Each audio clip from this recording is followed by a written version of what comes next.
This trip to China was the most transformational journey that I've ever been on. It's something that I've always wanted to do with my understanding connection to Toriyoshi Mosso and to these two ancient medical physicians, Bian and Zhang Zhongjing.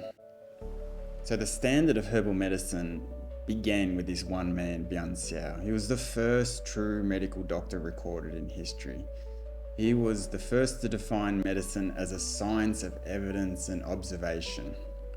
He stated that by locating the toxin, you know the primary cause. And this is the foundation of ancient herbal medicine, that all illness and disease arises from this one source, this obstruction, this disease toxin. And that this obstruction or disease toxin, it inhibits a natural function and it causes the body to manifest these structured signs and symptoms, which can branch out into many disease names and numerous amounts of signs and symptoms. But when you understand where these signs and symptoms, how they manifest according to this disease toxin or obstruction, it brings this philosophy-based herbal medicine system back to an evidence-based system, a way of which to understand what function is inhibited and what herbs are required to actually clear the obstruction, clear the disease toxin, to restore natural function. And this is how Bian approached herbal medicine. And this is why Toriyoshi Mosso respected him so much. And there's lots of stories about Bian, how he acquired his skills, but it was through study and dedication. It was to those who don't understand this insight, that it's these skills, they do appear magical. It does appear like he has these God-given abilities to understand and prescribe herbs to restore the uncurable and treat the untreatable, but it was just his understanding of this single disease toxin, this obstruction, and by that you can work out formula disease patterns and the correct formulas and herbal structures that are required to restore natural function, to treat the untreatable, to cure the uncurable. He understood more than that though. He understood the difference between illness and disease according to destiny, but it was when other physicians with not the skills that he had could not treat these people and they were deemed untreatable, that he came across them and gave them correct formula structures. And that is why there's these great stories of Bian.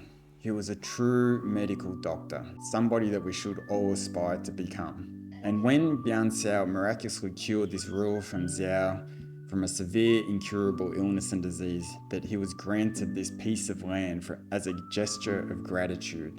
And it was here that he built his home, his residence. This is where he treated the sick and trained his students. And legend tells that Bian was murdered by a jealous court physician, and it was then that his followers, his students, brought his remains back to this sacred place, to his home, for burial. Because this site was where he lived and became the location of the tomb, successive dynasties protected it and rebuilt it. They reaffirmed that this land was an ancestral estate, and that is how it now becomes the name of the tomb of Bian. It wasn't until after the death of Bian the art of medicine began to decline, and things like yin and yang and 5 elements and the 6 conformations, they rose to prominence. They became famous when they transformed this beautiful living medical science into this abstract philosophy, where Taoist religious thoughts and ideas became mixed into a medical science.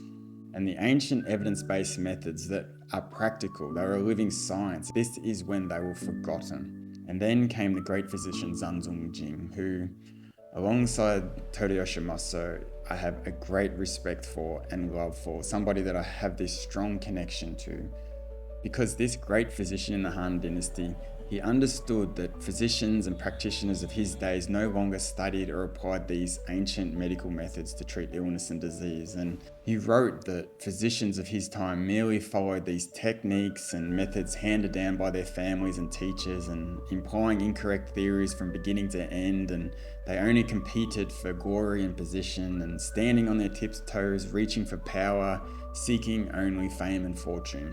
And then when he lost, it was 2/3 of his family members to a treatable illness and disease. It was It once numbered over 200 members, and this is where he turned his grief into purpose. And he worked to record the ancient medical methods, and that is what formed what we now call the formula disease pattern, a structured, evidence-based approach to aligning herbs with primary indications to treat illness and disease according to this central disease toxin, this obstruction that inhibits a natural function. Because he understood that you can't apply theories to treat illness and disease. You have to understand why the body is presenting and manifesting very specific signs and symptoms, and forget disease names. Understand functional and structure patterns. Understand why the body is manifesting this, and know why and how herbs are used according to patterns and structures to restore natural function. And this great work is what earned Zhang Zhongjing the admiration and respect that he holds today. And this is why Tadayosho Moso respected and loved him so much. And even the Chinese government invested over 900 million Australian dollars to honour him. It's such an achievement and respect to Zhang Zhongjing. And this is where they created the Zhang Zhongjing Memorial Temple and Cultural Park, and it expands over almost 700 acres. And here you'll find his tomb and countless sculptures and monuments, and this museum tower that exceeds 50-something meters high, and it encases this beautiful golden statue of Zhang Zhongjing that people come from all over China to worship.